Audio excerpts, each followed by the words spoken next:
Bonjour Bethan, I'm happy to have this conversation with you in a very special context, which is this summer class by maison&Objet, because of course everyone now has been very accustomed to the Zoom webinars and the Zoom conversation. We all live from a distance and we all very close, and we try to make new connections, and you're an expert in connecting patterns, colors, things like that. So I'm very happy to see you. I'm France Berthelon. I'm a French journalist, curator, and consultant. And Bethan, we have met in several times at the time when we were traveling the world, in different parts of the world. Yeah, at one point we seemed to only ever see each other in far distant lands. So now we're in the very computer land together for the first time. Yeah, indeed. And so, and you, I just wanted maybe to introduce you first as who you are and where you are currently now. If you are in your atelier, I know you're in an East Londoner person. Yes, I'm currently in East London, and we're actually in my home in the part of my flat where during the most lockdown section I was working from. But I also now am going back and forth on my bike to my studio on most days. So, but right now we're in my home, yeah. So, and you know, maybe what people think when you think about you is your take on color, and you embody that with your person. So I'm sure you're bored about you asking the same question. Why have you decided once to dress in a special way, which is always different and always similar and always different in a way that could sum your work as well? How did you get to that? And then we'll move to your work, but I'm sure anyone is curious. Well, I think I started dressing up when I was probably 13, 14, or playing around with my appearance. But it definitely, I for a long time, I preferred a separation from my personal choice to kind of dress in a certain way, to be separated from my work. But as I've got older and after my time at the RCA, I kind of gave in to the fact that the two can be linked, and that I don't have an issue with them being linked as much as I did, I think, when I was younger. I think that's also to do with when you're experimenting within your personal space and your personal style. I liked to not have to have the freedom that I had from that feeling to suddenly have to be connected with the more serious work in that I was doing. And it took me a long time to kind of feel confident enough, I think, to be able to take over some of the things that I was doing within my personal dressing into my work, and not kind of question whether that was something I should do more. I kind of realized, it's something that I love dressing up within myself, and it allows me to experience colors and textures in a particular way, and then it kind of now it very much informs or feeds into the work. And patterns as well, because you really weave and connect colors and patterns and materials. I'm definitely very tactile. Yeah. Sorry? That could be sort of the pillars, the triangle pillars of your work, no? Patterns, colors, and materials. Yes, there are all three of those are very important to me. I think definitely materiality is a core part of what my work gets inspired by. Also very much location or physicality, and so again, I think my overwhelming desire to both collect things for my body as well as things in general. I really enjoy the physicality of kind of picking something up, and the texture and the feel and how it looks in one one sense of light and how it looks at night or in the morning. And so this idea of physicality and location also became a very strong kind of cornerstone within my work. And then I suppose the last is kind of collaboration and working and making conversations with people. So I kind of swim around these kind of three main pillars, but definitely on the triangle of me, that there's a point that's very much connected to materials, colors, and pattern.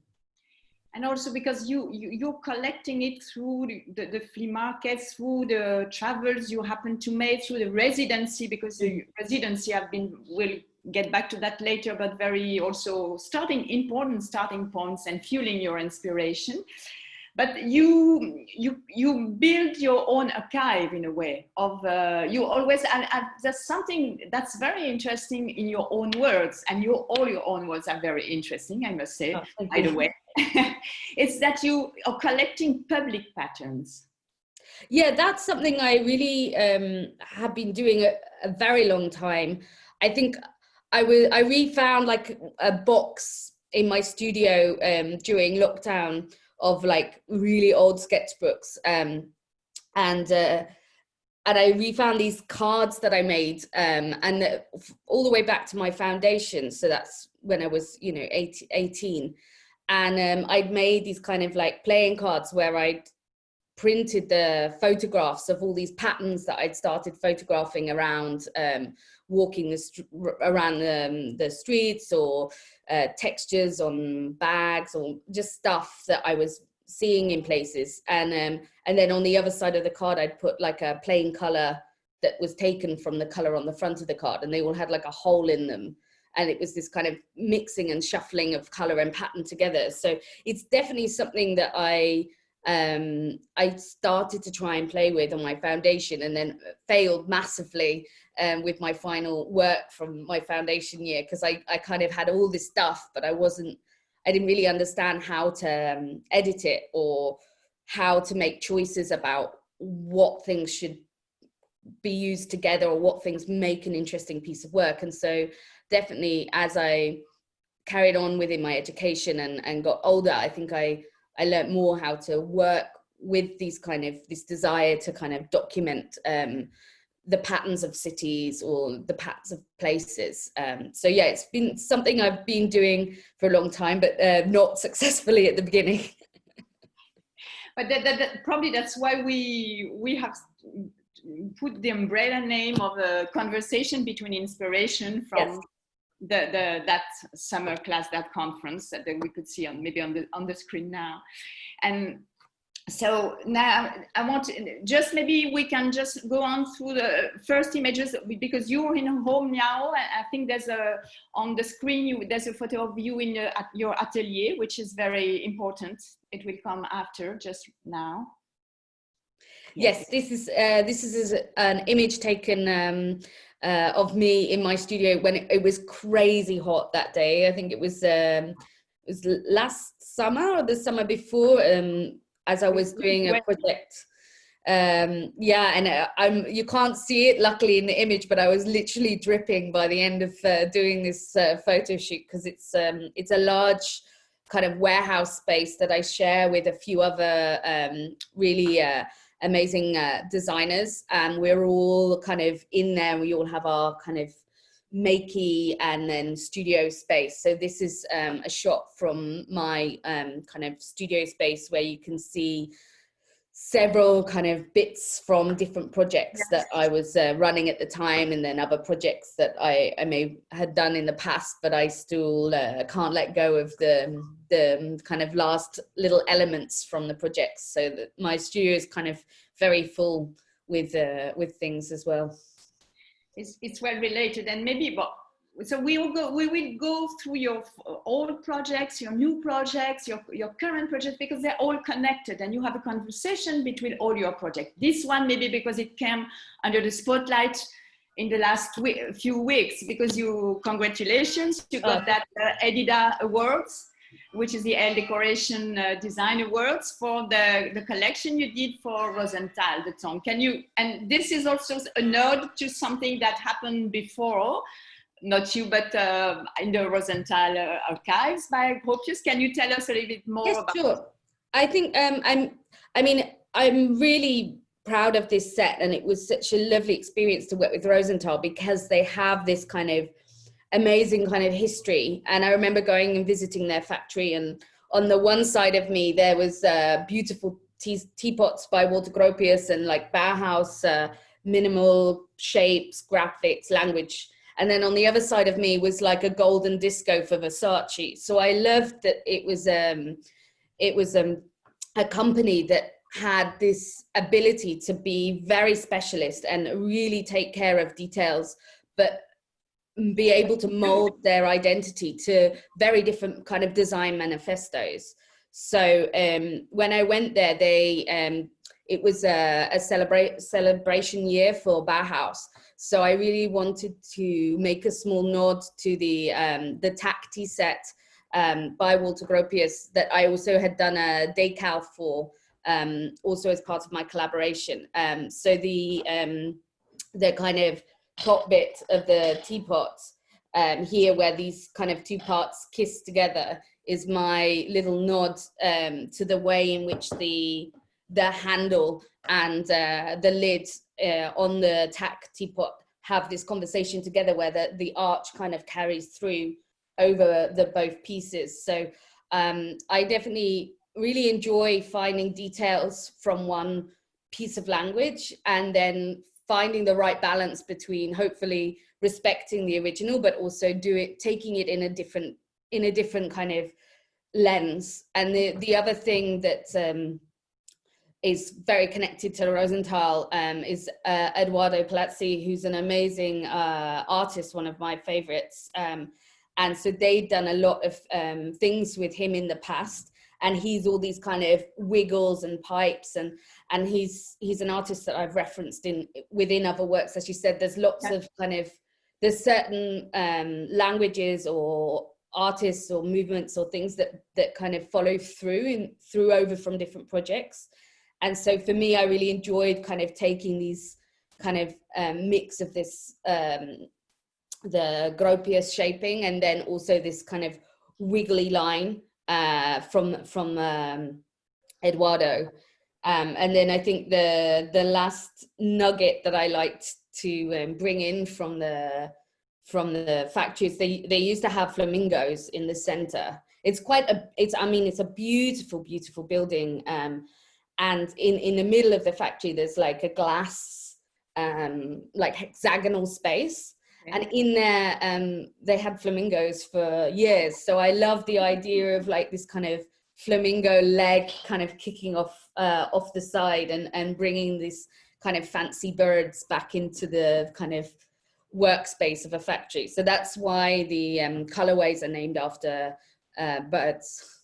About birds. But then maybe we'll see in the next project, which is an older project for 2016, I guess. And I remember seeing it in London. It was part of a very interesting exhibition that was curated by Eb Rogers, I guess, which was a dyslexic design. And you proudly say that your take on color is because you're dyslexic.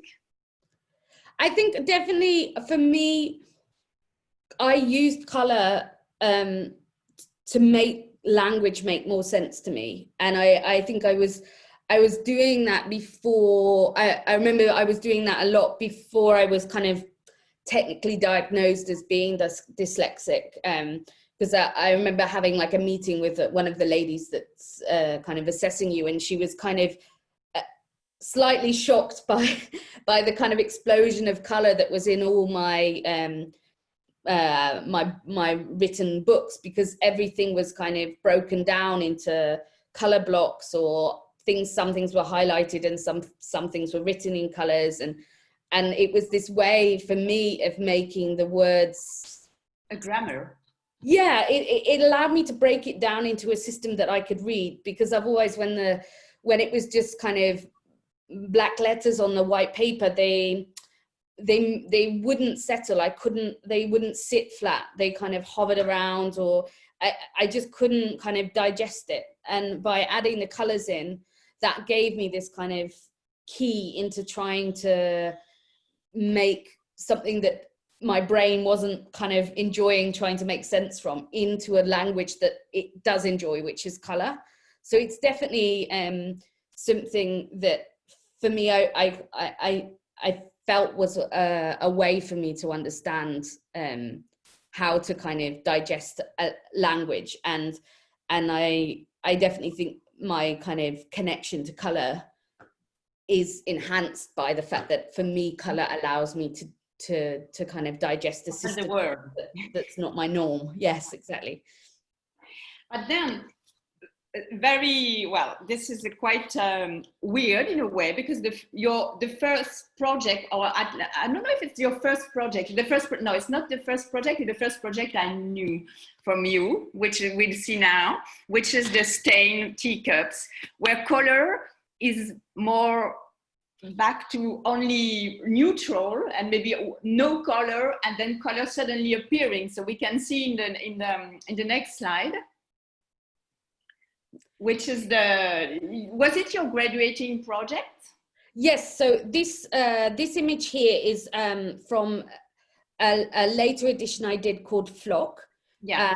And the original two versions that I did, yeah, with the flock of the birdies going on inside. And the original two that I designed, one was with spots all on the inside, and then one that was a very kind of minimal take on the willow pattern. So it actually had these birds, just a pair of them in the middle, and a border that was much more a very basic kind of interpretation of the willow pattern. But they were really, I think at the time, it's going to show my age now, but it was this window of time where everybody was suddenly having these kind of white iPods and this kind of, you know, minimal curved, you know, thing that was very precious and you couldn't scratch, and if you used it you kind of damaged it, and then there was all these kind of covers coming out to kind of protect. So I was really interested in trying to design something that kind of encouraged, or you were rewarded by using it rather than feeling detrimental. Yeah, exactly. So the color within this is very kind of subtle, because it's colored only by the tannin from tea. So if you drink kind of red bush, or if you drink green tea, or if you drink PG tips or whatever, the kind of the tone within the coloration you get would be slightly different. And the more you kind of use the tea set or the teacups, sorry, the more the kind of patination would come through. So yeah, I think also this is during my BA, so it kind of shows, I think my confidence in being able to use color was something that I was not so comfortable with. And also in terms of pattern, that I think that's why my patterns, I kept them quite close to the narrative of a very traditional pattern. But it's still a project that every once in a while it gets blogged again, and then it's like a bit Marmite-y. People either really love it, or they're like, that is the most disgusting thing you could think of doing, and I want to like bleach those teacups straight away. So I love that kind of connection it gave to people, and creating this kind of conversation with the kind of most basic of kitchen objects. Yes, this is something you're very interested in, is also with everyday materials, with not the non-luxury, so-called luxury materials, and it's the way you deal with them and reinterpret. And maybe then that was one of your seminal project. We'll see in the next slide also that it was the particle stacks. It's seminal because at first it came from a residency, which have been recurrent in your work. And then this is the beginning of the Superfect collection, which has a lot of iterations, didn't it? This is the second. This is the second of the two bodies of works that make the main part of Superfake. So the first is a series of marquetry pieces that are based on rocks, Okay, And I'll them later at the this table. one I did directly after, and was the first piece I did outside of graduating from my master's. And I really enjoyed because of having a residency type setup, I really was able to kind of go big or go home and spend all the money to really make this kind of manifesto piece about the kind of technique, and really push it without worrying too much about the fact that it was like hours and hours and hours of labor and very complex to do. But I really loved making this piece, and kind of I learned a lot from making this piece to do with color. Weirdly, for something so brown, I didn't think it would teach me so much about color, but I learned about secondary colors through this piece. And if you look at the picture, there's kind of three basic colorways. There's the light color at the bottom, then the medium, which is the more red tone, and then the dark. But originally, when I was making this, I had all these sheets of laminate that Abet, lovely people they are, had given me, that were all these kind of sample squares that are kind of a standard large scale sample that they have when they're launching products. And so I had bags and bags of these, and I had them all around my room, and I tried to group them just light to dark. And when I mixed these, when I started mixing the marquetry pieces together based on just that, I got such a noisy colorways. It looked kind of somewhere between camouflage and dirty leaves. And it's only when I realized not to look at light and dark, but to look at the tone, that some colors had a green tone to them. So like the kind of fake oaks, for example, versus other woods that have this more red base. Yes. And when I started to divide the colors based on the secondary tone rather than the kind of the brightness, it suddenly made these much more harmonized colorways. So it's a project that for being a color that now I'm growing into brown. I think it's in my 30s I'm finding a place for brown, but for a long time it was, not my favorite color. It really taught me a lot about about how to read colors.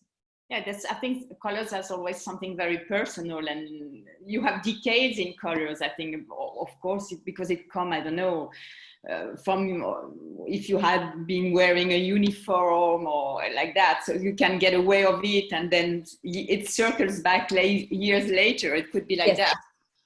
But then that's what's also is interesting, that you were using these laminates, but Abet Laminati, who were also is also the company who provided the material for Memphis, for the first Memphis collection, which is more on the brighter colors. And you never go to the easiest way. Well, I mean, for me specifically, that's why I loved Abet, was that they had this like sliding scale from what, as someone from the design industry who loves a bit of Memphis, was like, the height of pattern, all the way down to, the laminates from the kind of the lowly chicken shop, or a laundrette, or, the places that are not seen as being, design heightened spaces necessarily. And so I love that it's the same material, but the way in which its pattern and its textures and its placement can drastically change how you relate to it. And that's, I think, why I was so drawn to finding a way to play with a material that is actually, it's not very forgiving when you're working with it. It's a very forgiving material when it's on a table or in your kitchen. And that's one of the things that I like about it, when sometimes people are worried, like, can I touch this, or how does it survive? And I'm like, how do you treat your, your office kitchen top? Probably not very well. It's the same stuff. It can really handle it. But when you're actually working it, it's not like a wood veneer where you can sand it back. Yeah. Or these kind of things. So for me, it was really interesting how to find a technique that could allow the material to be celebrated within all its kind of variants, but then still go together and make a surface that could be as kind of solid as when it before it's cut or as close to. So yeah, it was definitely it took some experimentation to kind of find the right way of cutting and the technique, but it's a way of working with this particular material that I've continued to go back and forth to over the years since the first works.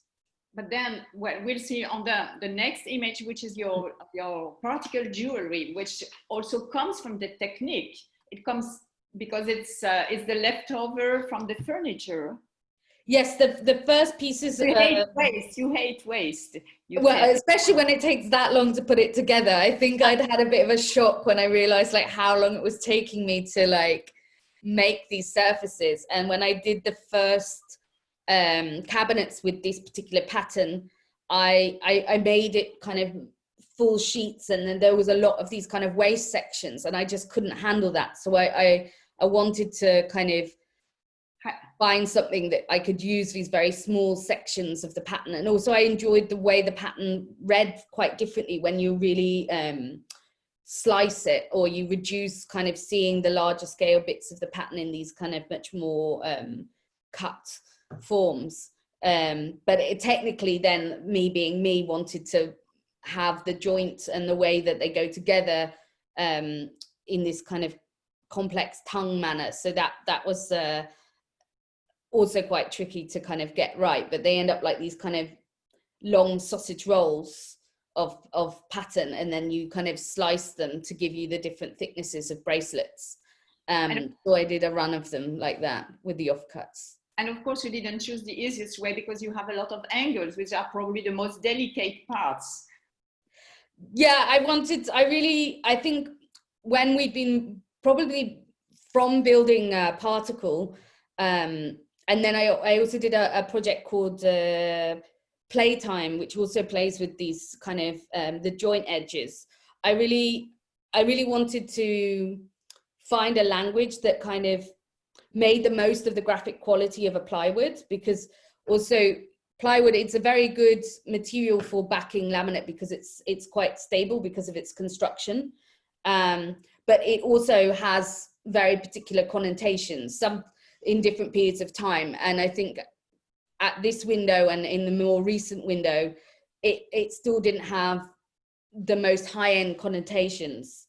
And so for me, by working with this material but making these very kind of graphical shapes, you really could heighten all the linear layers that are super precise because of the way that the board is mass manufactured. So that's why I ended up going for these kind of very graphical hexagonal shapes and square shapes, because it also celebrated this kind of layering of the plywood in a way that I thought was interesting. Yeah, hexagon, we'll find that in some of your later works. But then we just have a quick review now, maybe about the Superfect collection, because it's different iterations with your hot rock cabinets that you did in 2013. So then this is the rocks, and then we'll find them again maybe in the more recent work. Where did it start? So this is actually, this picture here is a moon rock, and this is the first marquetry project I did before the cabinet, and this is like a 80 centimeter tabletop, and this is my very first way of exploring with this idea of making conversations between the laminates from all different walks of life. So here you can see there's like a Memphis laminate, which is the one with the white with these kind of gold lines. Then there was the wood grain in this was at the time the pattern being used in all the KFC chicken shops, like they were refitting them all in the UK, and that was the laminate that they were using, through to like a glitter laminate that I kind of ran around London trying to source the last sheets of this laminate before it was kind of destroyed, because apparently at the time nobody really liked it, and I was like, it's amazing, it's glittery. So this is my kind of the first exploration into how to create a work which makes a conversation with itself, with its own history. And this, I've then, as you said, revisited this world of the super fake rocks in the collaboration I did more recently with CC Tapi. We're seeing now a few examples of it. So that in the next images, it was in this year and the previous year, no? Yes. So the first image. So this is the hot rock cabinet. These were the cabinets as well. So maybe we go now just to the next one and see the CC Tapi. Ah, yes. This is me being Wicked Witch of the East, squished by one of my falling rocks. So this is we've done two. Your Maurizio Catalan. Oh yeah. This is we did. There's 4 different rock forms that I made for CC Tapi, and there's 2 colorways. The first colorway is this colorway, and the second colorway we've released 2 of the hot color, and another couple will be coming out I think next year. And what I love with this was all the moon rocks and the laminate rock work were all made with all these fake versions of other materials like faux marble or faux wood. And so for this project, I didn't want the artisans to just kind of make a straight kind of linear interpretation of a wood grain. I really felt it would be much more interesting to see if the end result of what was used to be the wood grain on this pattern would be now kind of brought back, got from the fake into the real, and they made like different knotting techniques and different dyeing techniques that had a connection to the original pattern, but that really were doing their own thing, that were really about the knotting or the dyeing techniques. So I really like this kind of moving of the conversation from fake back to real and real to fake, and also the way in which these kind of big kind of hyper real rocks kind of photograph, for example, and this kind of crossover with the way that kind of real becomes unreal with filters and the kind of Snapchat world. So yeah, I really enjoyed Instagram filters that make reality a little bit blurred. Yeah, this idea that it's not always clear whether something's a real or not, or you know, there's documentation of people becoming I can't remember the right word for it, but that people want so much, or have got so used to the idea that reality is not the physical, it's the reality of what they see digitally. And so for me, I enjoyed how with these carpets, especially at these scales, they almost really look not real in the environments, but they are real.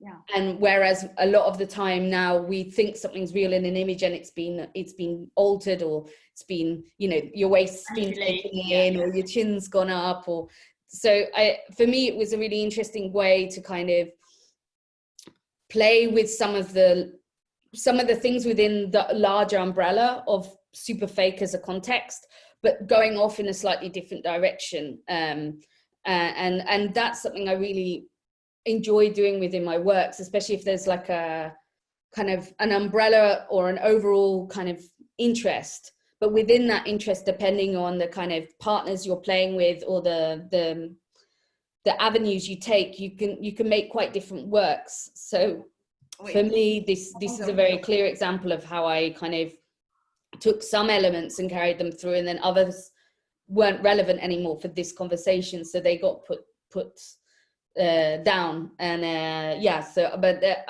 really as you can see from the picture, I really enjoyed the fun with this project.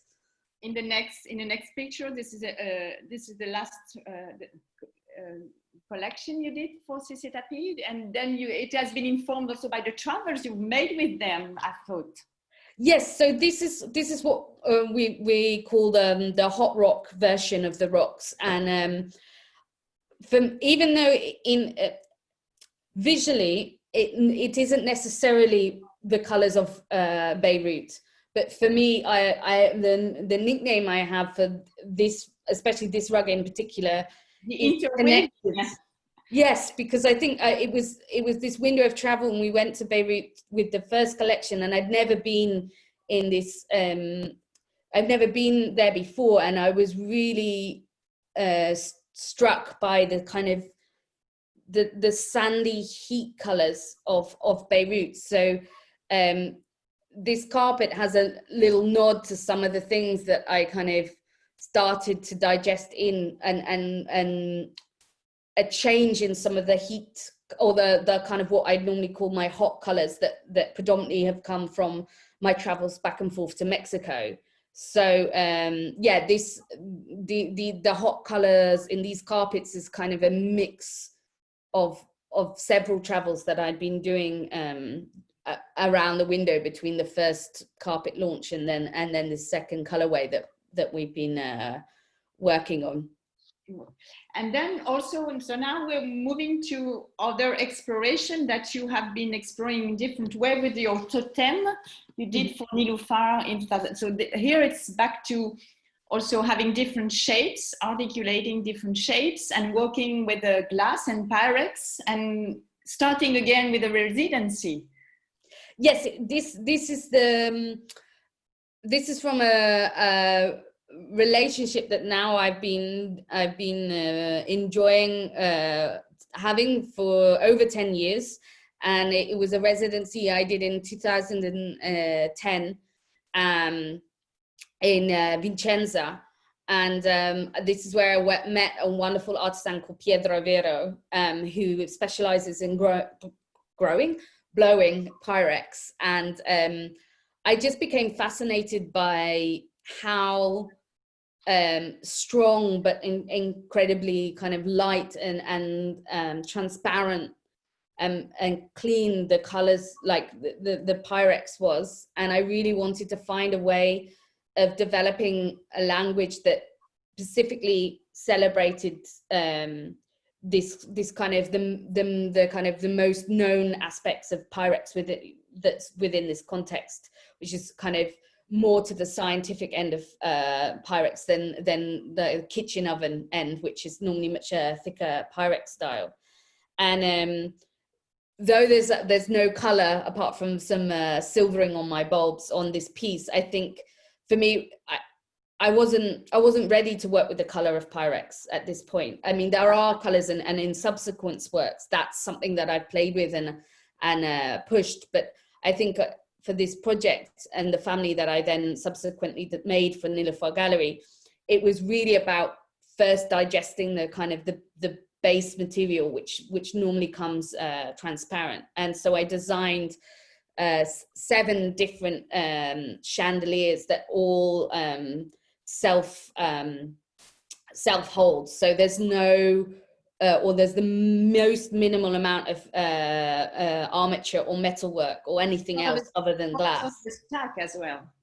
Yes, so it's all elements that thread and stack onto a central transparent Pyrex core, because unlike kiln glass, which comes in this kind of, you scoop it out on the end of a blowing rod and it's kind of a molten blob, let's say. Pyrex is kind of a more industrialized glass, so you get it in these long extruded tubes and then you blow out from an accurate. And so for me, playing around with that and being able to use the kind of these long lengths as something I can blow to and use as a center point, kind of built this language that allowed me to make these kind of totemic lighting pieces. And also so then back to Pyrex, we came to the next time, which was probably the second time we met, but the first time we totally speak it when you were back from your trip to Mexico for where you were designer of the future at Basel in 2013 for W Hotels. So that had been a very pivotal moment. Yes, for sure. The experience from that residency has has definitely impacted on my work and still continues to. And I've made several works now around different elements to do with Mexico. But this particular show and the works that are in this image, they were this, the brief was what happens when local is global and global is local, which is a brief that really suits me, because I'm really interested a lot with these kind of, it's still so accurate today. Yeah, exactly. I mean, it's something that we continually are trying to understand how that works. And so for me, there was kind of two lines of investigation when I went to Mexico. One was like, wow, this is Mexico, and I was just losing my mind with the amount of amazing color and everything. It was amazing. And then on the other side, I wanted to think about how I could find a local artisan or a producer in Mexico that I could work with Pedro, who was my local artisan from when I did a residency in that country. And it was an interesting task, because the time zones are completely different. I don't speak dialect, so especially at that time, Pedro only spoke his regional dialect, and I don't speak Spanish. So it was like a two-way translation with like a sweet spot of window of time, kind of at a certain point in the day, where I could kind of have a conversation with both sides. And we developed a system which I continued with some of the language and the things I learned from doing the totem. But then I started to be able to combine in some of these punchy colors and milky colors and colors specific to Nouvelle Studios, who were the glass producers that I worked with in Mexico. And then this was the result. So all of these kind of table blooms, these are all with mixed glass. So they're a conversation between the glass of Pedro and the glass of Mexico. Yeah, maybe we have a close up on the next image. We can maybe see better.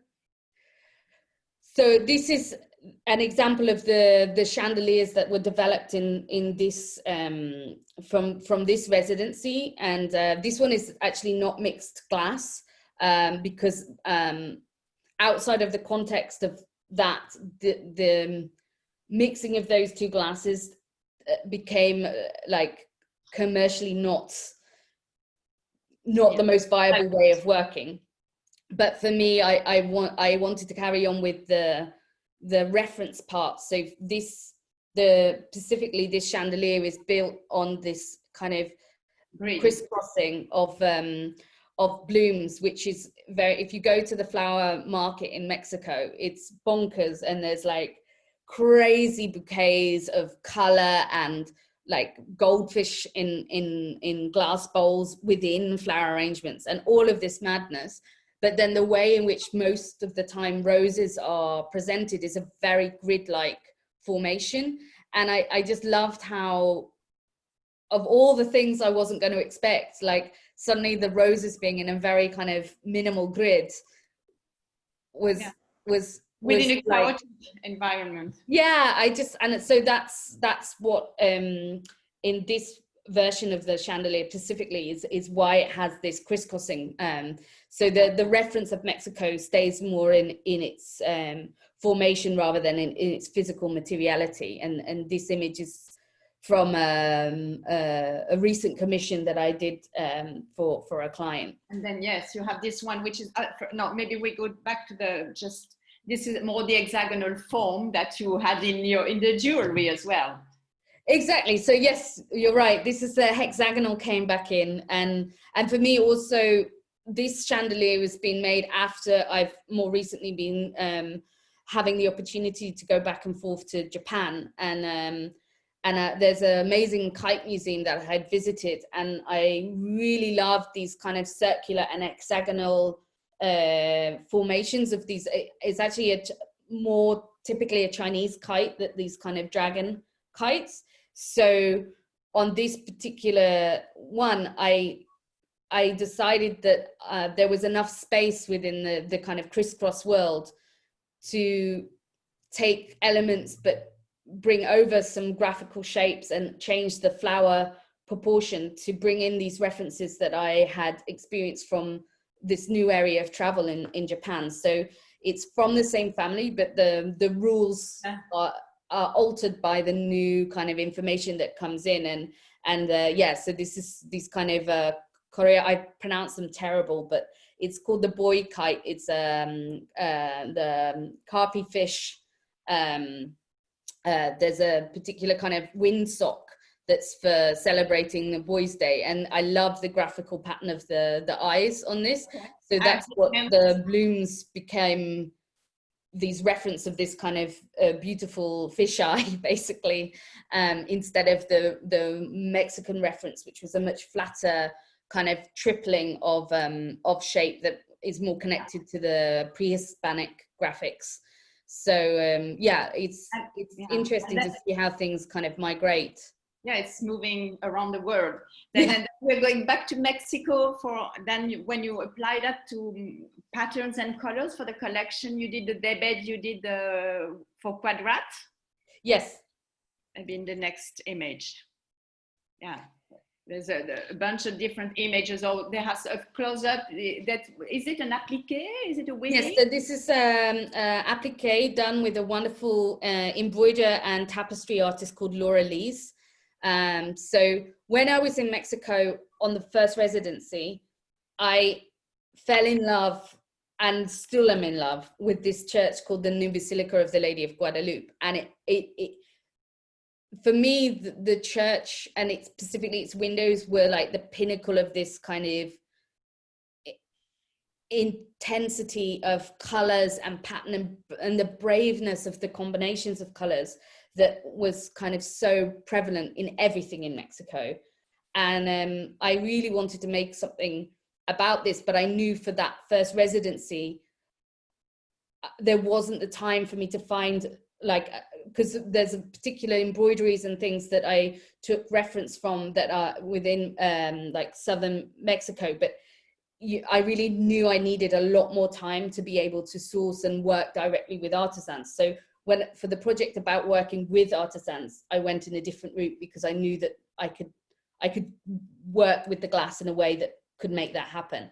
So when Quadrat asked me to make something to celebrate the Davinia range, which is a very, very colorful textile, I knew straight away that this project that I'd kind of got seeds of in my mind would work perfectly with you know, celebrating their color. So I worked with this amazing embroiderer in the UK, and we developed this applique technique together, which culminated in the Guadalupe daybed. We can see maybe on the two next images more close up of the applique. Wow.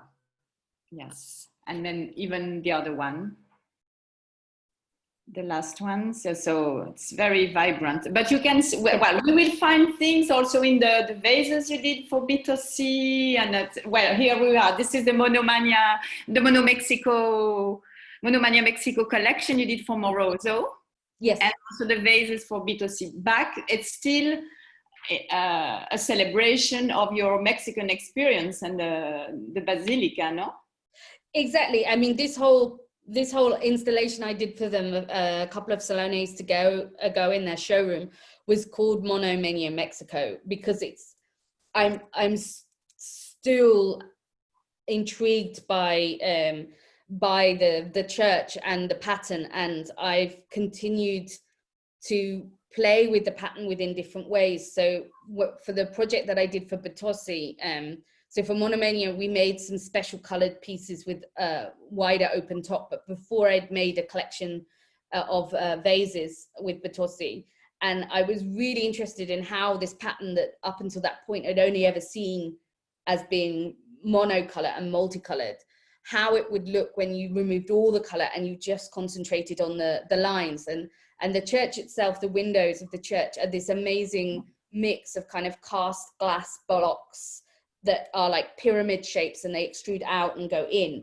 And so for me, putting down the need for everything to be different colors and concentrating on this carving technique that I could do with Betossi, because they have a history of with this Rimy blue ware that's kind of carved in or pressed in, and then with a glaze that you get a gradient in color through its depth. So obviously when it's cut in, you get more glaze in those cavities. Yeah. And so it was, for me, really interesting to see how something that, when you change one of the rules within the project, how you can allow a project to develop differently. And so I did similar things with the approach to find a way to take elements from the appliqué work that I did with Laura Lee's, but rework it into a commercial textile or an industrially made textile, which has different rules about how many colors you can use, for example. So I think on the next image we can see some of them. Exactly. So on the left is go back one image. Now, yeah, this is another. No, yeah, this is, yes. You were talking on the left, yes. It's more on the left is where I almost had to reduce the pattern only to 3 colors, because that was the warp, and then the other was reduced to the monocolor for Betossi. Huh? Before going to the monocolor for Betossi. No, monocolor came first. It's almost I went full color, no color, and then I kind of could understand how to make variants in the middle. But it's like with my drawing, most of the time I start a pattern in black and white. And this is a super interesting project. Also, you did a workshop on Bois Bûcher with Fernando Lapos, you met in Mexico.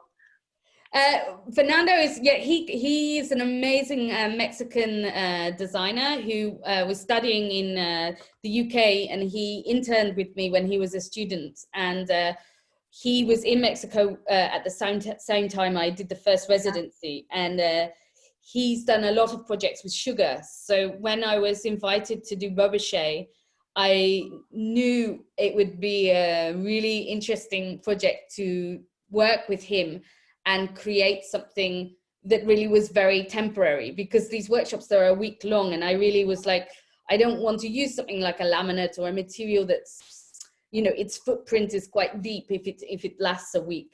And so we kind of played around with how could we make something like stained glass but with sugar. And this was the Lolly Folly, the Witch's Revenge, which was the end result of this kind of disco hut for tempting children and bees to come and get down some colorful sugar. Molto chic.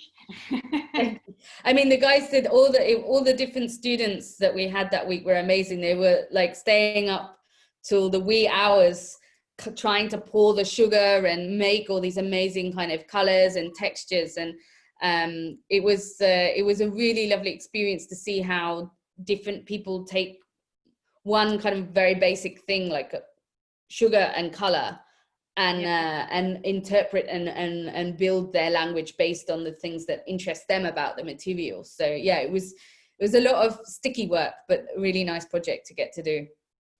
Some patterns also we can see. This is the project you did for Valextra, which I think there was handles and how do you say, the clasps. The clasps, and then you mixed a lot of influences. So this project actually is, you could connect this all the way back, but it was done before Tongue, the project for Rosenthal, because for me these wiggles, this is part of the wiggle family, let's say, but I was trying to find the right way to make a conversation on the bag that didn't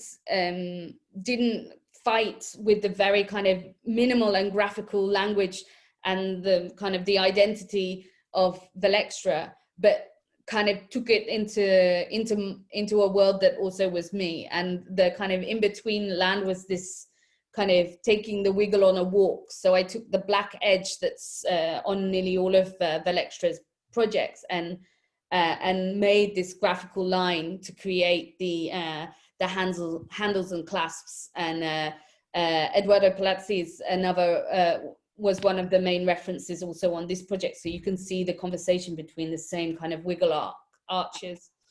In the light of the recent obituaries, I'm thinking, of course, of Milton Glaser as well. That's something on that pop thing.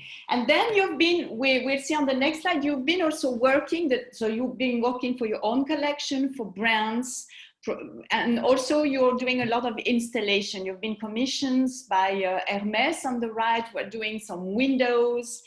And I think and the first, when we had the photo of you in your atelier, in your studio, there was some of the pieces. Yeah, there was still a few lemons, the last of the lemons hanging out in the studio.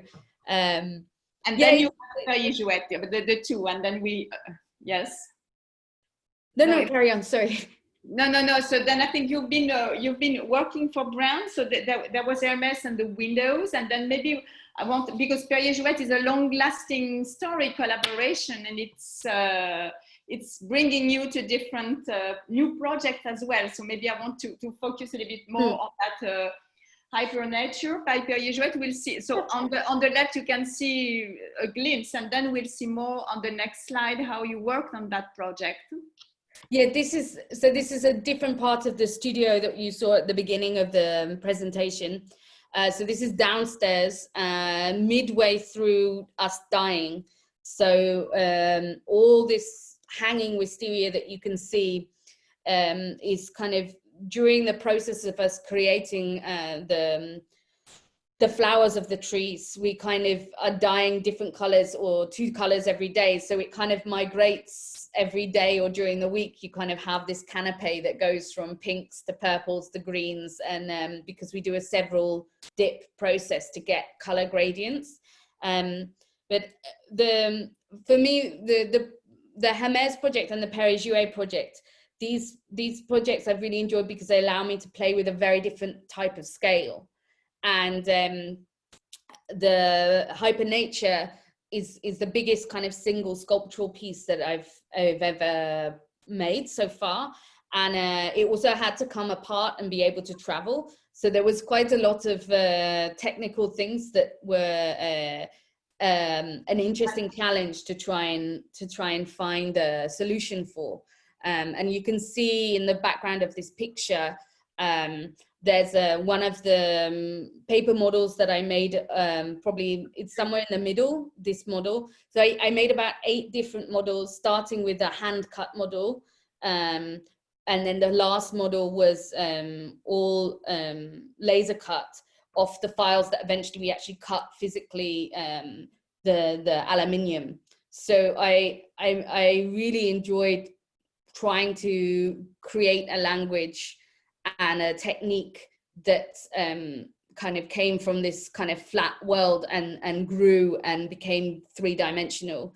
So yeah, in this image, it's all different kind of elements from various stages of us kind of trying to create a language and a new direction of work and material, specifically to kind of celebrate the heritage and the world of Perrier-Jouët. And for me, it was really exciting because they really wanted something very colorful. So I was like, okay, if you want color, we're going to do some color.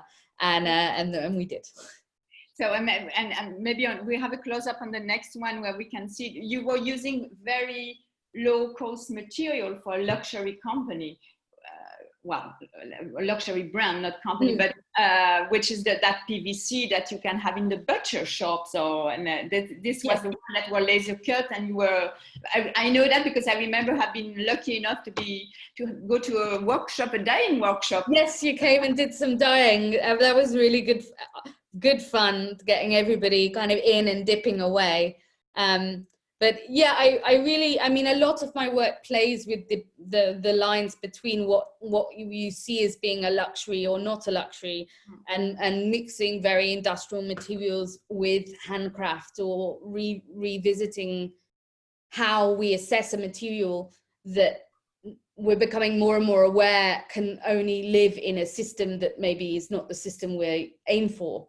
Yeah. And things like PVC is a heavily industrialized material. So I knew that from speaking with Perret-Jouet, the sculpture wasn't going to be discarded after use. It's something that is living on for many years, and then will go to the maison or to various sites. So I knew that it would be interesting to work with a material that, especially in this window of time, we were all becoming more aware of not throwing plastic away, and how by treating this kind of lowly material, by repeat dyeing it and dipping it, and each flower is kind of uniquely gradiated within a color spectrum we curated, but each one is hand dyed, and as I think you experienced, some dye better than others, but it's all the kind of nature of it. And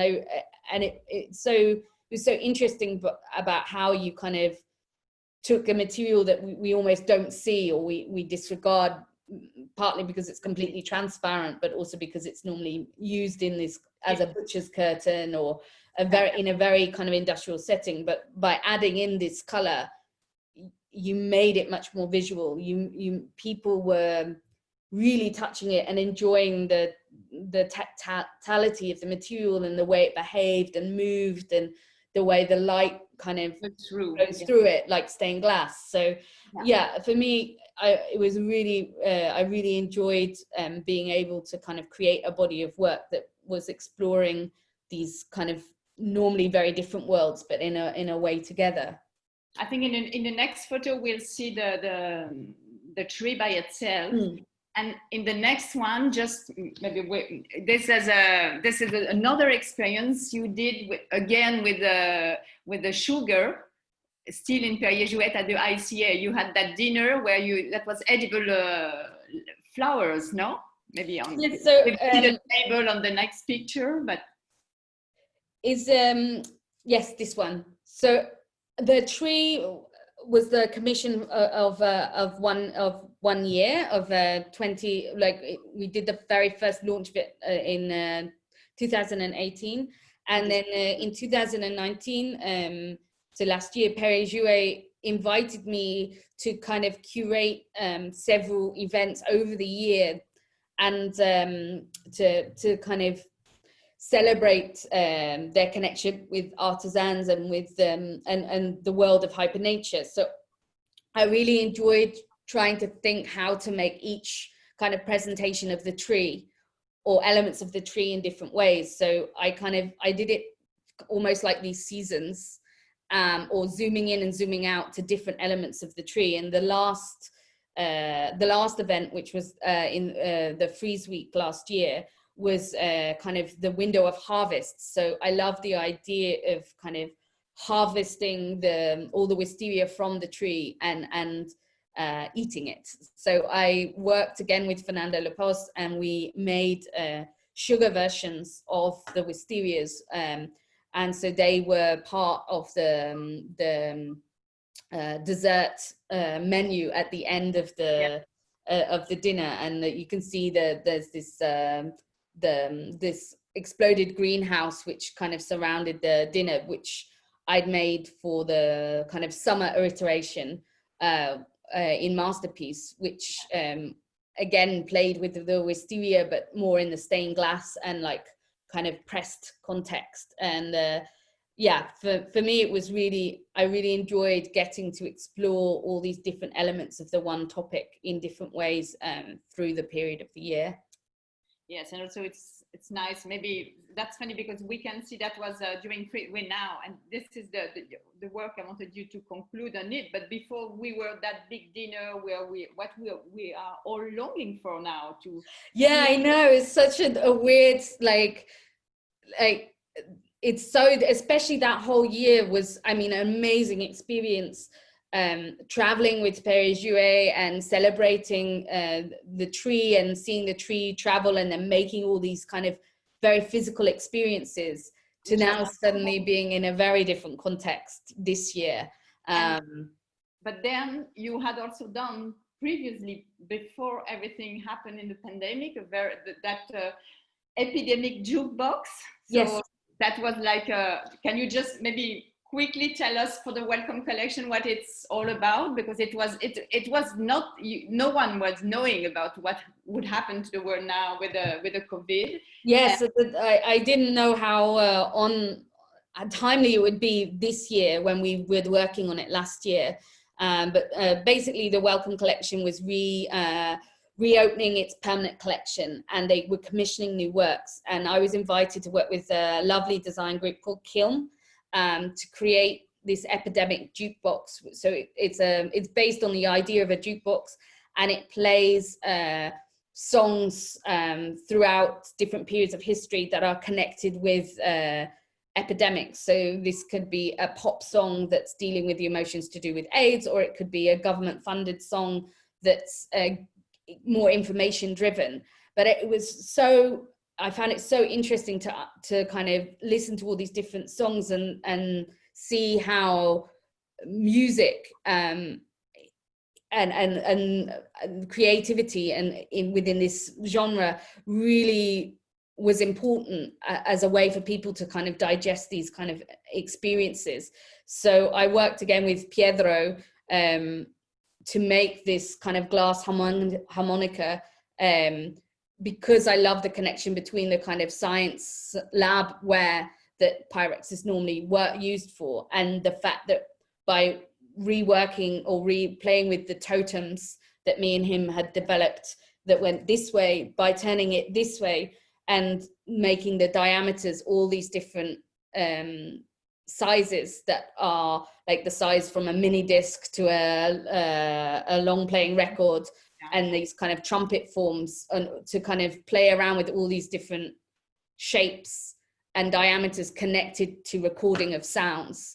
It was just a really lovely way to be able to kind of carry on this work that I've been doing with Pietro, but tackle and look at a subject that was very particular. But I didn't know at the time how relevant this piece would now be within the context of now. So I'm very proud of the piece, and it's really nice to have work within a permanent collection, and to get to do these kind of collaborations where your languages or things you're interested can suddenly go off into a whole new conversation because of this brief or this world that you're kind of introduced to. And so I really enjoyed doing this project.